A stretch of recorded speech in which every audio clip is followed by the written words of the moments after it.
Charisma Quotient. I'm your host, Kim Seltzer, a dating and makeover expert, where I will help you build confidence, make connections, and find love from the outside in.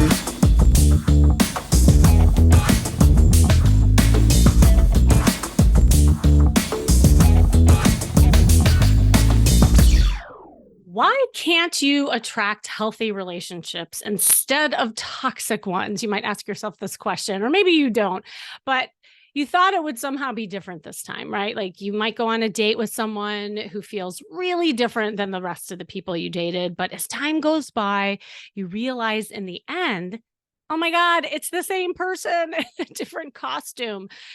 The same person where you might feel disrespected, criticized, isolated, powerless, and worthless. In other words, you are again a victim of an emotionally abusive relationship.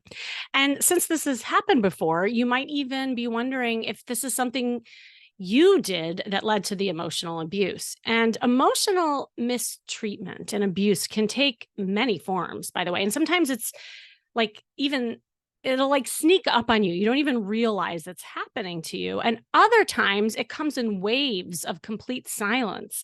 And someone may not even be aware of their behavior, the one who is abusing. And if the intention of their actions is to exert control, take your power away, manipulate you, or retain you against your will, then that is abusive behavior. And it can be difficult to know when you're experiencing the emotional abuse or even how to detect it, quite honestly. You may not recognize some of the signs. And maybe you've been led to believe you're too sensitive. Like maybe it's just you or all your relationships are like this. I remember I was working with a man who kept attracting these highly critical and controlling women. And in his mind, because he was a caretaker and a people pleaser, he was doing what he was supposed to do, especially in his mind, what he thought a man should do: to fix, to take care of, to provide. And he did this with everyone, in fact, with his coworkers, his children, his friends, and his past relationships with women. Nothing seemed good enough. And they would constantly put him down and say that he was doing things wrong or somehow blame him. And what we uncovered together is that his mother was highly critical and highly reactive and moody. So he was constantly trying to please her growing up and in some ways taking care of her needs. And he realized he just wasn't used to someone taking care of him, and in a constant quest to gain love with women who wasn't capable of giving it to him. And it became a broken record. So in the beginning, when dating these women, he didn't recognize it until we started working together. And I put him on this dating regimen, if you will, that required him to collect data by dating a lot of women, but not get into a relationship, which was hard for him because that's like what he did. And he really learned how to let women earn him rather than trying to please them to gain that validation. And he didn't even realize he was doing that and that he was actually attracted to the hard to get women, right? Or the demanding women. Like he was interpreting that as, well, I have chemistry with her. And for the first time, he finally started stepping into his power and demanding respect from the women. And for the first time saying no when they weren't treating him right. So you see, he was attracted to these charismatic, women, which were very manipulative. And again, he interpreted that as chemistry. But in the end, he dated up a storm. He learned to set boundaries and eventually attracted women who treated him with respect, kindness, and love. He didn't recognize it at first. He almost self-sabotaged it, but eventually he got it. So abusive relationships in which you become victimized are easy. It's an easy cycle to get into and likely started back with your parental figures. And this can cause trauma and lead to a wide range of problems down the line when you're trying to create healthy relationships as an adult, because once you're accustomed to emotionally abusive relationships, you're more likely to attract them. Now, with me today is someone who I'm so excited about, by the way, and he is going to help me talk about these cycles of emotional abuse and how to break it so that you can date smarter, not harder. He is a clinical psychologist, director of the Marriage Recovery Center, and a best-selling author of over 30 books. Oh my God. I'm just like aspired to do one. So we'll have to talk about that. He has helped bring healing to thousands of marriages and individuals since he began his work in 1976. He is passionate about working with couples in crisis and helps them discover new ways of doing things and have healthy and thriving relationships. Welcome, Dr. David Hawkins. Are you there?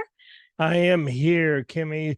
My goodness, you've shared a lot of information, and it's really good information that you just shared, by the way. It's accurate, it's really healthy. I would spin off on one thing, and that is nothing that anyone does creates emotional abuse. It's nothing that you have done. You're not responsible in any way, shape, or form for another person's emotional immaturity, profound emotional immaturity, powering over, demanding, dominating, defensive behavior. Not only there's nothing you did or do that creates that situation. And the second thing I would add from just that beautiful introduction was that everyone can get smarter about all this stuff so you can see toxicity. By the way, Kimmy, toxicity is felt before it is understood, but you feel it. We all feel it. Our feelers like, something ain't right here. I'm not feeling good about this. And then as you become clearer, clarity, by the way, that's such a critical word. Clarity is what we all want. And that's what I guarantee anyone working with me. Not any magical solutions, but we will get clear. And when we get clear, you will know what to do, whether you need to back away from this relationship, whether you can gently move forward, whether you can move ahead expeditiously. But clarity is something we all need, and it's something that we can get. I love everything you just said. And you know what's really great, what you highlighted in just both aspects that you extracted is that it's empowering, right? Like it gives people hope. And so many times, you might feel, well, there's no good men or there's no good women out there, or you're looking to like shift other things. And what it is that and I always talk about this, when you know that there's some things that you can do to get a different Yep. result, that is that's what's so empowering. So thank you for that. But what I want to actually back up, because I don't know much about you, Okay. because you've been doing this a long time, which it just, Long time. it's so Long time. and that you're still in it. You're still It's helping. exciting. Well, come on, this stuff is juicy stuff. I mean, why why wouldn't I be in it? It's I think working with even challenging people can be exciting. But go ahead. You Well, got a yeah, question because for me. this is what I wanted to ask you. Okay. What got you into it in the first place? Like, let's rewind a little bit. I'd love to hear Yeah. your backstory. Oh man. Well, it was 1976, 1977, 1978. And I'll tell you, I was telling somebody else about this. Portland, Oregon. Uh-huh. And I, as just a kid, like, what did I know back? Like, I don't know what I knew, but I got to work on this inpatient unit, Kimmy, this inpatient that was state of the art. We had one-way mirrors, we had bug in the ear, we had psychodrama, we had role playing, we had gestalt therapy, we had all the stuff that makes you smile, makes me smile, and working with people who are saying, bring it, bring it. I want to get better. I want to get healthier. Yeah, challenge me, push me. Let's do group therapy. Let's do individual therapy. Let's work with the psychiatrist and the psychologist. And my goodness, like I felt like I had just discovered gold. I wasn't sure what I was going to do with my life. I had thought about going into law. That's another story. But I'll tell you what, 3 months working in a law library, doing briefs, yawn, yawn, yawn, as opposed to working on an inpatient unit where I was able to try this, try that, practice this, practice that, see change. Okay, like life calling grabbed me by the nape of the neck and said, "You're going here, man." And I went there, and it's been an exciting ride ever since, and very challenging, and as you well know, very rewarding. Mm. And I love it. I love my work. And I don't know, people ask me, when are you going to retire? Well, my two sons are like, what are you going to do, Dad? Well, I don't know. This is pretty. I'm going to play tennis and pickleball and do all the other things the nation is doing, but I'm going to do this too. I'm going to write books, and I don't know. It's still very juicy and exciting work. So, I love that. No, it's so funny. You didn't even know this about me too, is my first job was the inpatient unit as well. And oh, I did drama therapy. Oh my God, we have so much in was common. it in Portland, Oregon? It was not, it was Chicago, Illinois. So, Okay, okay. we could probably share, Yeah, some stories, but yeah, like yeah, it is energizing. And, and this is something also that we talk about is that I love putting people into action, right? It's not just yeah, about the talking, but it's about the doing. And that's what like the drama for me helps yeah, much with. So that's so cool that you have that. yep, yep. Well, I know I've shared on my podcast, just like I always throw myself under the bus, like with my own stuff. But like when you were studying this stuff and going through it, and then like you got that focus about emotional abuse and narcissistic stuff, Yeah. w- were you dating at the time? And like, were you seeing like signs of people that you were interacting with in your personal life? Like, because that happened to me. I wondered if that happened to you. Well, a little more of my personal story. So I was divorced 20 years ago Mm. and dated for a couple of years. So I've done online dating. That's how I met my wife. I've been married now 20 years. Oh, And so beautiful. in fact, I wrote one of my books is called Are You Really Ready for Love? And how do you ready yourself for love? How do you ready yourself for a relationship? So yeah, and I did all the things you talked about in your intro. I dated a lot, and I looked and I collected data points, and I discovered, okay, what does a healthy person look like, and what am I like? When am I the healthiest? And I am married. I'm happily married. But I tell you, Kimmy, not just this is not just a cliche, but I have to work at it. Yeah. I discover, oh my goodness, David, you hurt my wife's name is Christy. You hurt her feelings when you did that, when you were dismissive, when you didn't take an active interest. Anyway, all kinds of things that I do a lot of group therapy with men and with men and women. And I tell you what, I heard somebody else say this. I learn a lot when I do group, like, ooh, I did that. Ooh, I do Mm. that. Ooh, I've thought that. Ooh, and self-awareness. But my goodness, I mean, we've all got to we've got to keep growing and learning. Otherwise, my goodness, my marriage could fall apart. It is not, it hasn't, but it could. And so this is another topic, but I think marriages and relationships are renewable. Like, hey, we should be talking. How are we really doing? How is Mhm. our friendship? How's our companion? I mean, we should be having those conversations all the time with anybody we're in relationship with. Yeah. No, I love that. Well, because it pertains, the reason why I asked about the personal stuff is because we're our own best teachers, I feel like every single Yeah. time, right? And even Yeah. though like you go through schooling, like when you're experiencing it, like it just lands differently. And like through kind of your work and working with other people and yourself, like what are some like signs that you Yeah. started detecting, about like emotional abuse and like, like as people are out there dating, things to look for? There is one sign, Kimmy, that I think this will give us we can really unpack this. Yeah. I did a video a year ago. I do a lot of videos and information and podcasts and so on. But the video is called A Simple Test of Narcissism. Now, that's a Ooh. little arrogant for me to say a simple test. Really, Dr. Hawkins, can there be a simple test of narcissism? And I can. I'm going to tell you what it is. Here's the test, and everybody can take this. In your relationship, are you able to bring a concern to the other person, whoever it might be, about them? And be confident that the concern you bring to this other person about them will be heard, held, validated, and responded to effectively. Ooh, mouthful. One more Love time. that. Yes. One Repeat more that, please. time. Yeah. In your relationships, whoever it is, are you confident that you can approach this other person with a concern about them?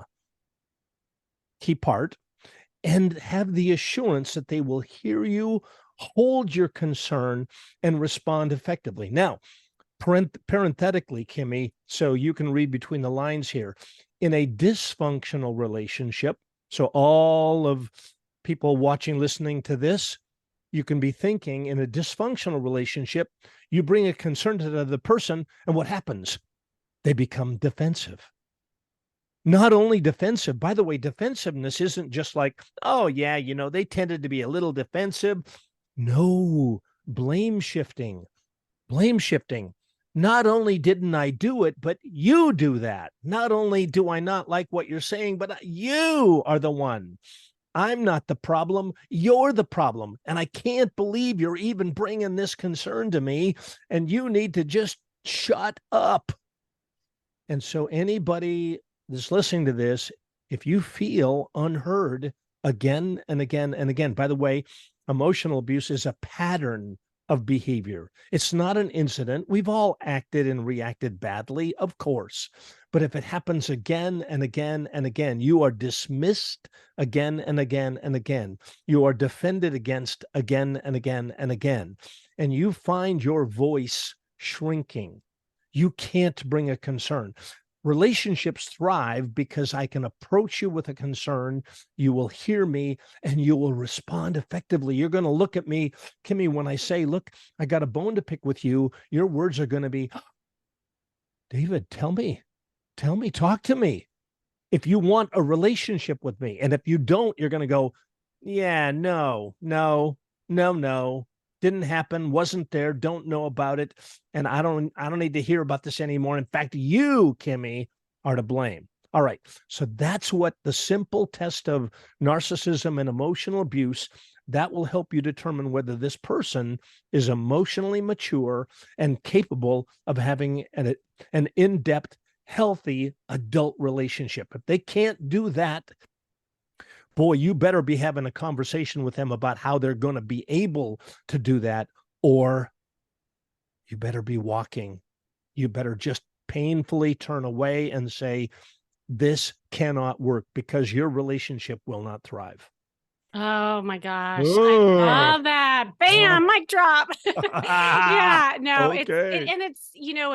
it seems so simple, yet it can be so complex, especially when you're first getting to know someone. It was funny because I wrote this article years ago for the Huffington Post of like narcissist busters from the minute you say hello. Cause like often, like in that beginning phase, when you're so used to not sharing yourself and being like the good audience, this is why I always tell like people on that first date. Yeah. And you're the listener, but you're not the sharer. They love you. Narcissists love you, right? Because they can perform, they can do talk. Yeah. like they do their little juggling act, right? Yeah. And you can't really detect some of what you just said because, it's almost like this glaze that kind of forms over someone. And I love what you said. And it's, you're not going to go on a first date and say, let me tell you about something that you did. Obviously you can't. Exactly. Right. And so, but there's some characteristics and personality traits and signs, such as even like how they treat a waiter or a waitress, or absolutely the way they listen to you or not listen to you. Like there's these little nuances to those beginning phases. But like in the end, you can really start seeing that when you start having your voice and they're not listening, or, and so, yeah. It's about emotional maturity. And the people I work with, many of the women and the men, the women will say this, Kimmy, they will say, I'm connected to a toddler. And they don't, this is a little boy or a little girl, I can't really, they don't handle conflict well. They don't handle feelings well. They can be bright and shiny, like you say. We can all go on a first date. That's those first. Who doesn't like a first date? Come on, those are tremendously exciting. And second dates can be really cool too. But then you want to see what's going to happen when the thorns start to show up on the rose, like, okay. And you listen carefully to, how does this person really relate to other people? And Oh, what sick. are they really like in the trenches? And how do they deal with resentment?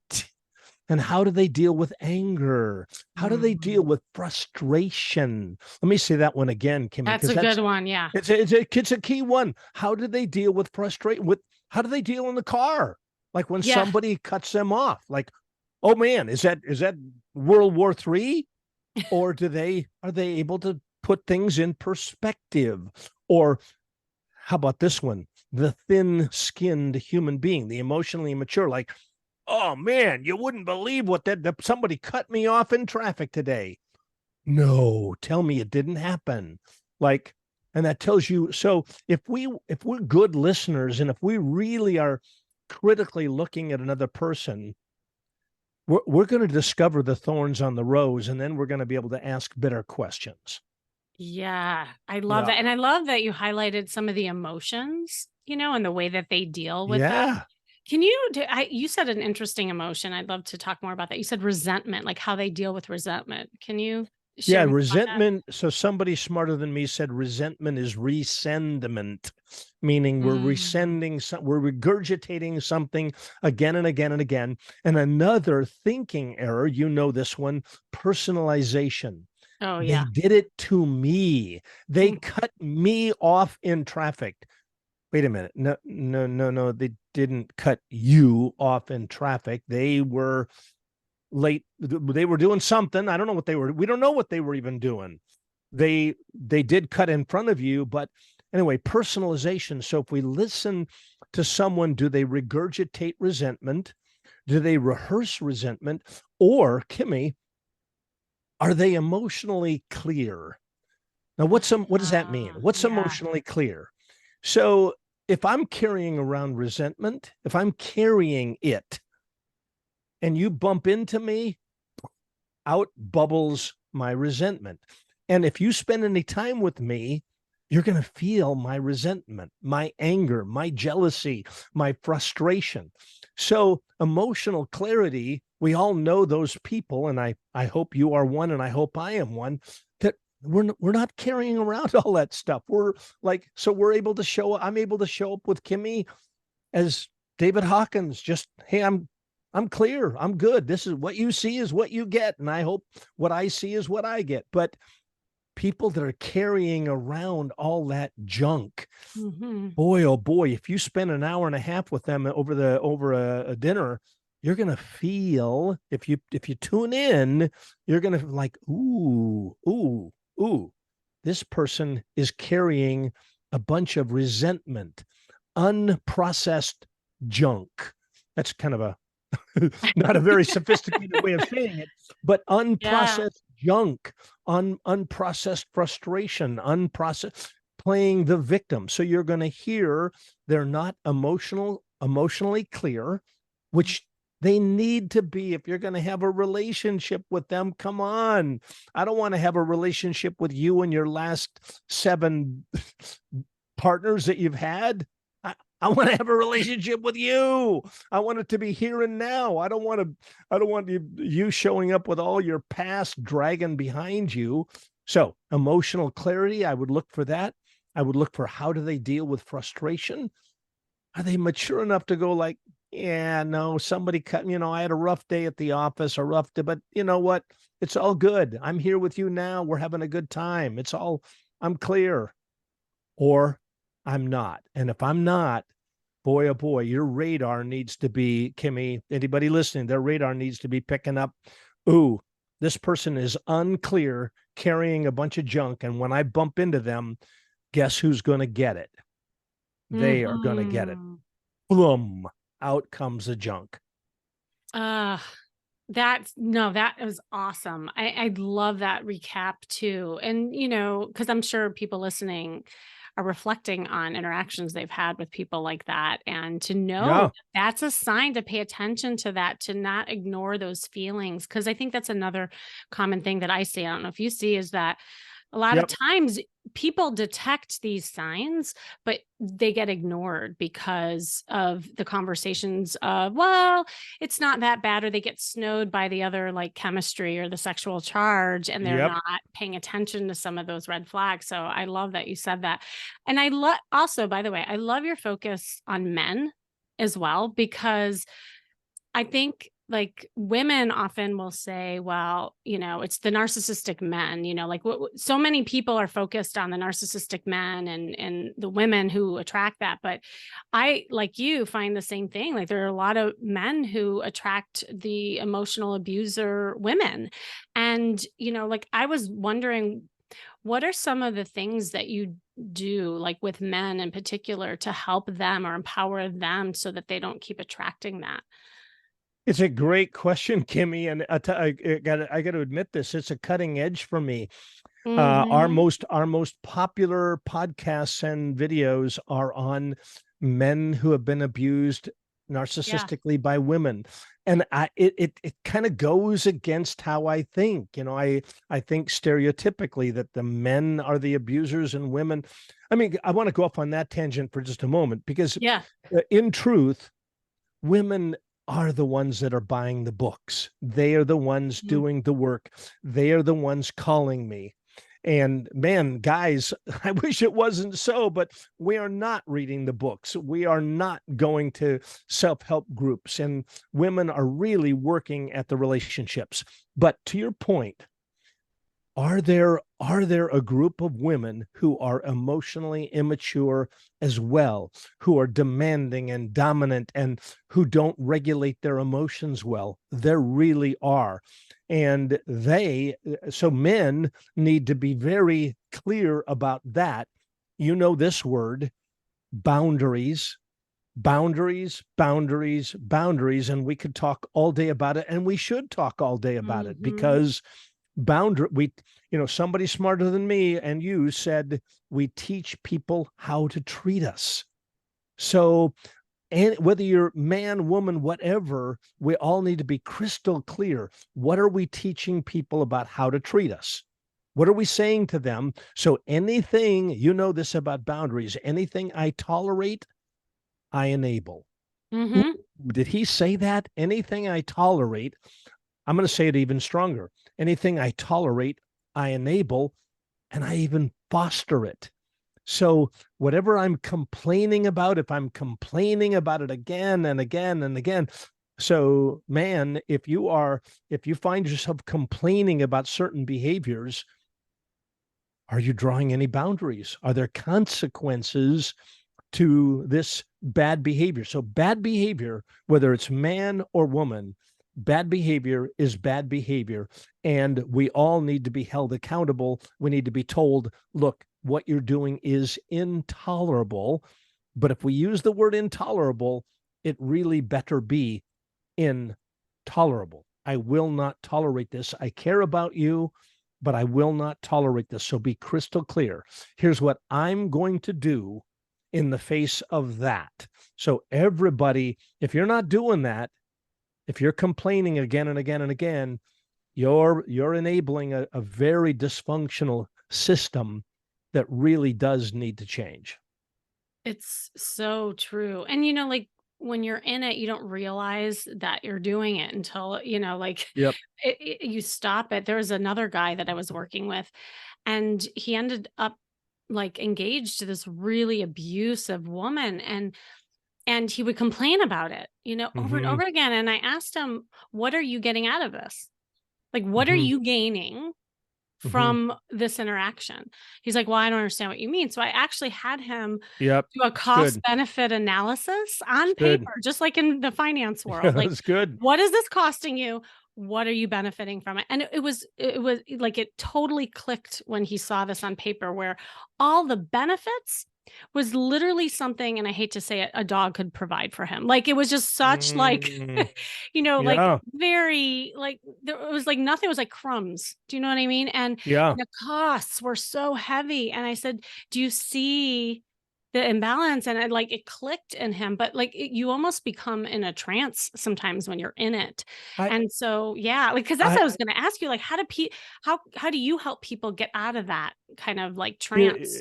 Kimmy, it's so good what you're saying, because sadly, tragically, what my practice is filled with is 45-year-old, 50-year-old, 55-year-old, 60-year-old, 65-year-old. Now, that may Yeah. surprise you. Like, what?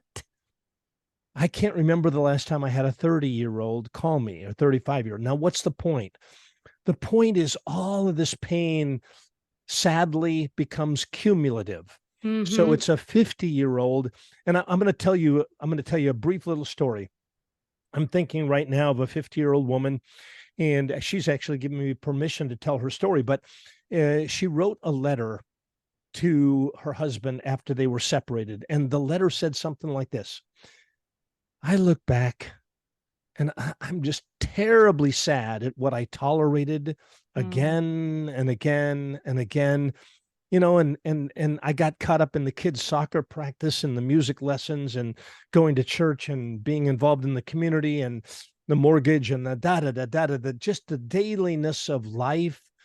And I talked myself out of my pain. Mm. So what's the story here? What's the moral of the story is, don't talk yourself out of your pain. Take stock, do what Kimmy just said, sit back and do a cost benefit analysis. Take stock of the toll and really, really, really listen to your feelings. And if you'll do that sooner rather than later, you'll get clear. That's what we want, clarity. And with Clarity. clarity, ooh, we take a deep breath, and then we draw some lines, some boundaries. We make some difficult choices. But I want to give everybody some more hope about this. My favorite word these days, Kimmy, is intervention. The past is the best predictor of the future unless there's been an intervention. Then the past doesn't have to predict the future at all. Well, now, what does that mean? That means if you or I will interrupt, we will disrupt a system, we'll disrupt our current relationship. We'll say, nah, I'm stopping. No, no, no, no. I'm gonna pull apart from you for a week or a month or a day or an hour or 27 minutes. I don't care. I'm going to pull apart to reflect. And then when I come back together with you, I'm going to be clearer. And we may end up doing our dance differently than we've been doing it, because I'm Mm. going to take stock. I'm going to journal. I'm going to talk to Kimmy Seltzer. And did I get the last name right? Yeah, Seltzer? actually, yes. It's just like Okay. Alka-Seltzer, right? Okay. Okay. Anyway, I'm going to Yeah. talk to her. I'm going to get clearer. And then when I come back together again, I'm going to say, yeah, no, we're not going to keep doing things the way we've been doing it, because I'm now clearer. I've been feeling my feelings. I'm taking stock. I've been doing a cost benefit analysis, and I still care about you. But yeah, no, if we want to do this, it's going to look a little bit different. And if you want to sign up for that, we can try that. But this is an intervention. Are you threatening me? Yes, absolutely. I'm threatening you. Absolutely. Well, I don't like threats. No, me neither. But it is a threat. Make no mistake about it. Yeah, you got it. You're reading it. It is a total threat. Well, I don't respond to threats. Well, that's okay.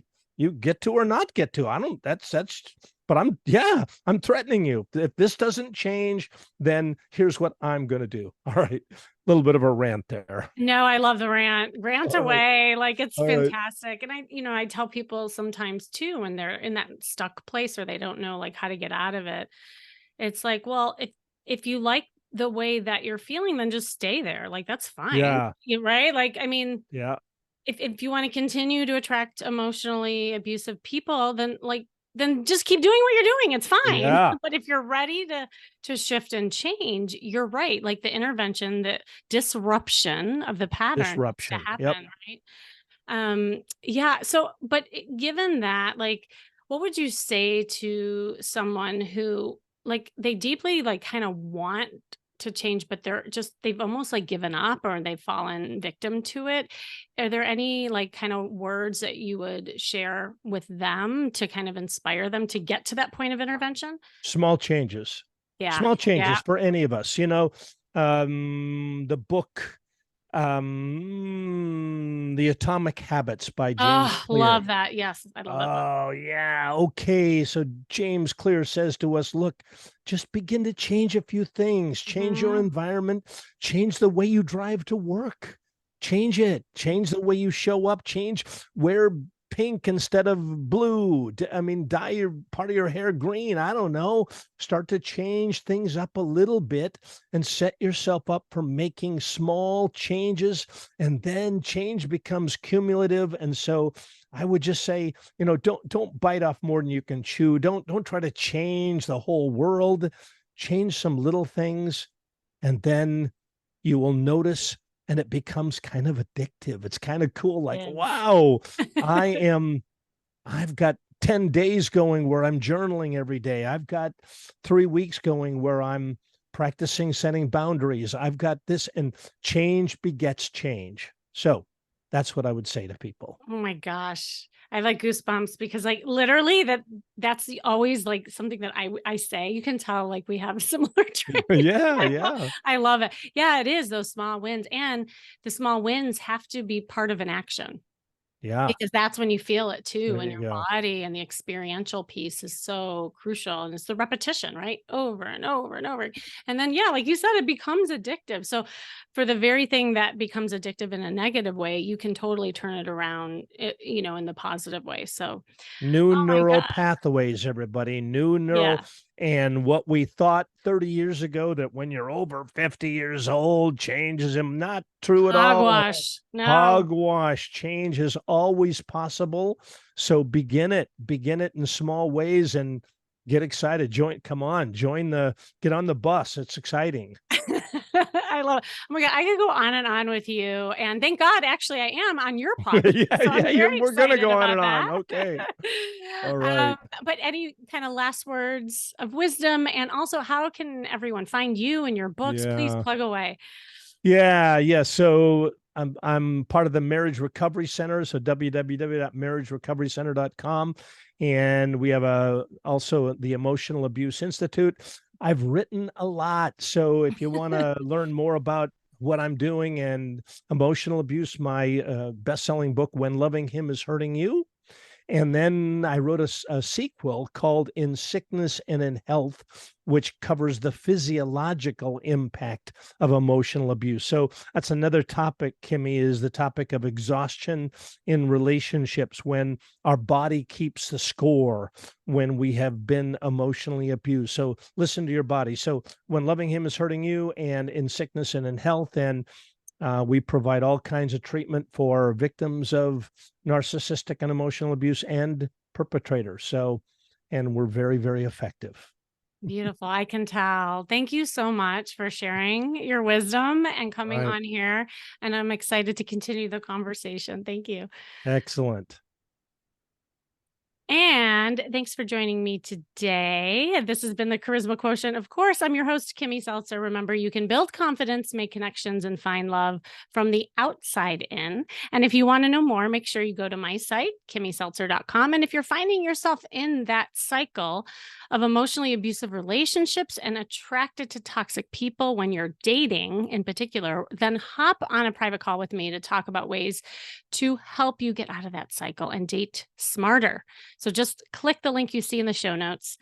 And remember, working on you is working on your dating life. That's all for now.